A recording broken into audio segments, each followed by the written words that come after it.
programa Opinião recebe hoje o psicanalista Sérgio Petz, a psicóloga Susana Schwertner e o psicólogo Cristiano Dalforno, conversando a respeito do novo que já nasce velho.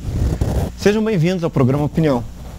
Muito obrigado. O tema, já vou entregando que foste tu que deste agora o nome para isso, usando uma música do Rapa. Sérgio, estas evocações do final do ano, estas emoções malucas, estas quase que loucuras que nos tocam neste período, que fundamentos têm, por onde andam e por que elas se tocam de tal maneira que se tornam confusas entre nós? Bem, a situação disso tudo, né, contemporânea, eu acho que pede que a gente dê uma olhada no passado, né? Onde é que será que surgiu isso de passagem de ano novo, né? Que no mote aí parece que já nasce velho. Bom, isso remonta lá à aurora da humanidade, né? Onde eu vou fazer esse retorno para depois a gente poder pensar um pouco mais a contemporaneidade.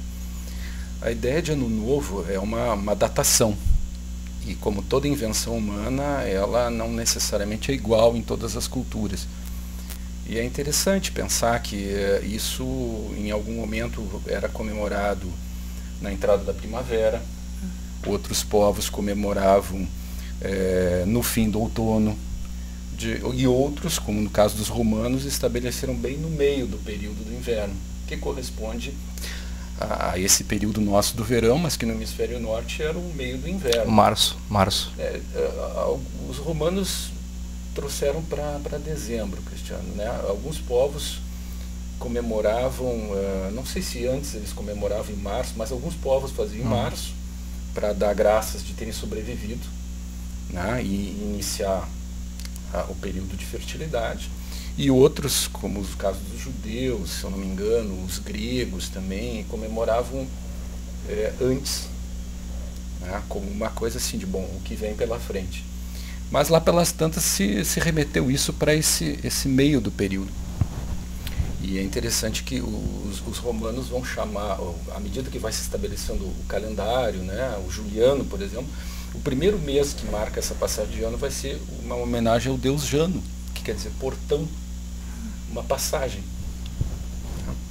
E eles traziam aí comemorações como a Saturnália, né? Depois a Brumália, quer dizer, toda uma série de festividades, né? Inclusive bastante desbragadas, né? Como no caso das Saturnálias. Quer dizer, é um momento que já há muito tempo atrás se marca como uma comemoração, seja por estar sobrevivendo ou porque vai iniciar um período difícil, que é o caso do inverno lá, ou porque, bom, os augúrios de uma primavera. Não. Se me permite, Sérgio, já que é um bate-papo, vamos batendo bola. Esses Saturnais, ou Saturnálias, era um episódio muito interessante que marcava na Roma Antiga esse ínterim entre o fim do ano velho e o começo do ano novo. E o fantástico dessa história é que para esses povos, para os romanos, existia um intervalo de tempo. Entre a morte do ano velho e o nascimento do ano novo, Deus Saturno ia dormir. E por isso Saturnais, né? Se escolhia um jovem que era reconhecido como o rei da devassa, e esse rei instigava toda a população a fazer todos os festejos que julgasse desejável. Ou seja, era um momento na história dos romanos em que as leis morais eram deixadas de lado, em que os presos eram libertados, em que se festejava do jeito que se quisesse. E aí ao final do Saturnal, que tinha um período exato para acontecer, quando o ano novo estava por nascer, esse jovem, o rei da devassa, era sacrificado. E por 13 dias, e mais especificamente no 13º dia, todo aquele povo que participou da Fusarca, né, que participou desse festejo imoral, dentro das suas regras morais, fazia a sua purgação. Fazia a expiação daquela culpa do tempo em que se escapou no período de sono do deus Saturno. Eu estou recebendo aqui essas informações, estou associando.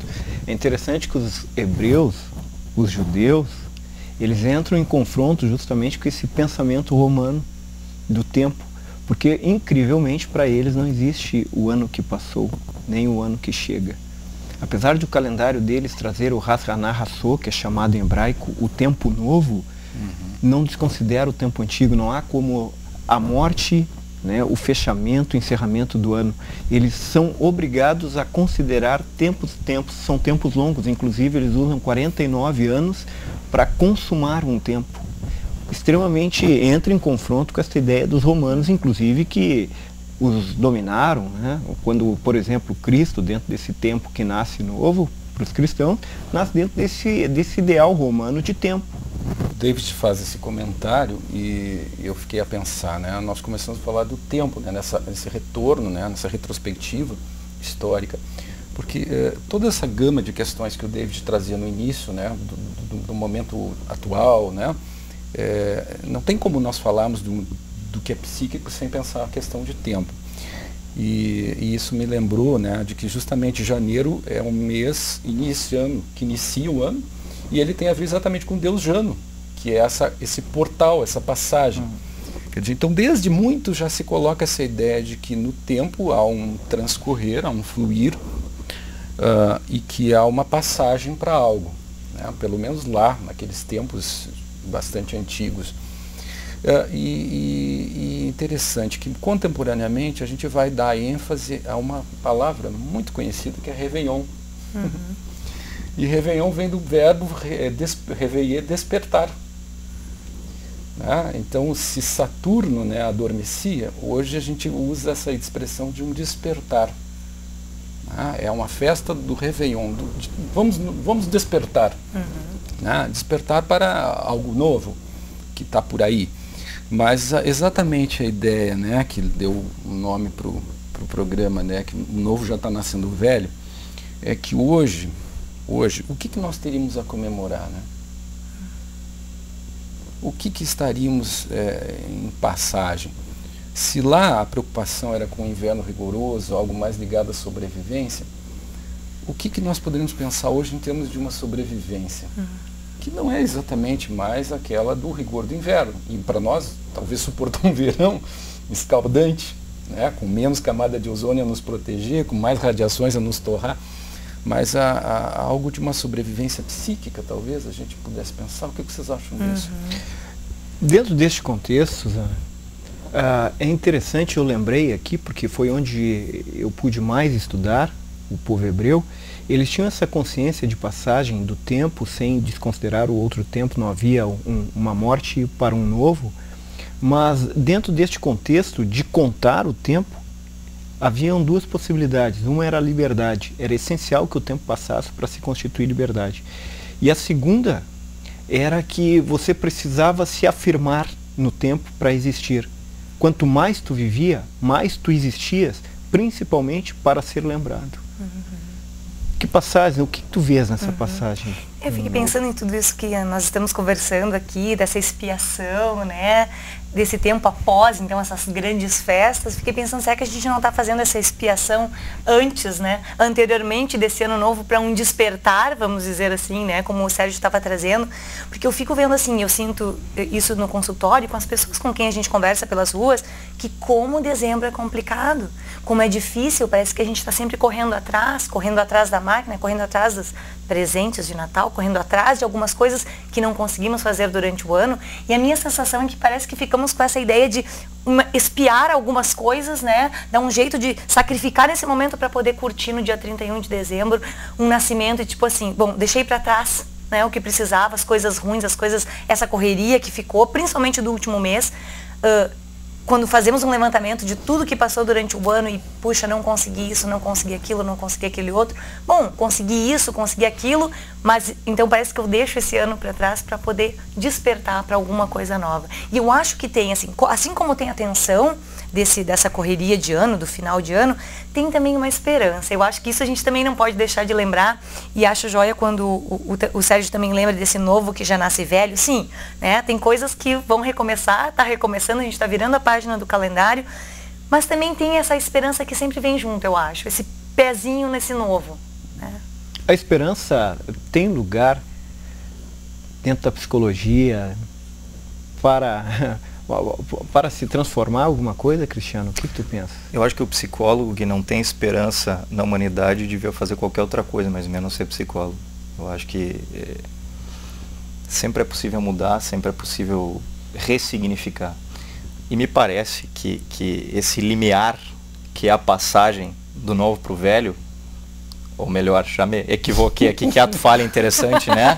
O novo que não é tão novo assim, que já nasce velho. Desse velho pro novo, e desse novo que não é tão novo, mas já é velho, me parece que traz exatamente essa questão. A questão de ressignificar algo. E nós sabemos o quanto é difícil ressignificar experiências, ressignificar vivências. Eu não tenho dúvida que essa passagem, enquanto fechamento de um ciclo, traz angústias que lhe são inerentes. Para qualquer sujeito que trabalha com saúde mental, sabe, né, qualquer sujeito que trabalha com saúde mental sabe que o fechamento de um ciclo costuma trazer angústia. Angústia por coisas que não ficaram bem fechadas, por coisas que se ficou por fazer e não se fez, e pelo novo que é desconhecido. Mas ao tratar disso, eu acho interessante que a gente traga a discussão essa questão que se vive desde a modernidade, que é um excesso de vivências sem que isso possa galgar o nível da significação, que tem muito a ver com isso que tu fala, David. Quer dizer, o povo hebreu era um povo muito fundamentado nas suas tradições, ou seja, tudo aquilo que ocorria no seu cotidiano buscava um lastro, um substrato na tradição. Coisa que a modernidade já nos tirou um pouco. Hoje, e eu acho que não tem como pensar isso sem pensar em Benjamin.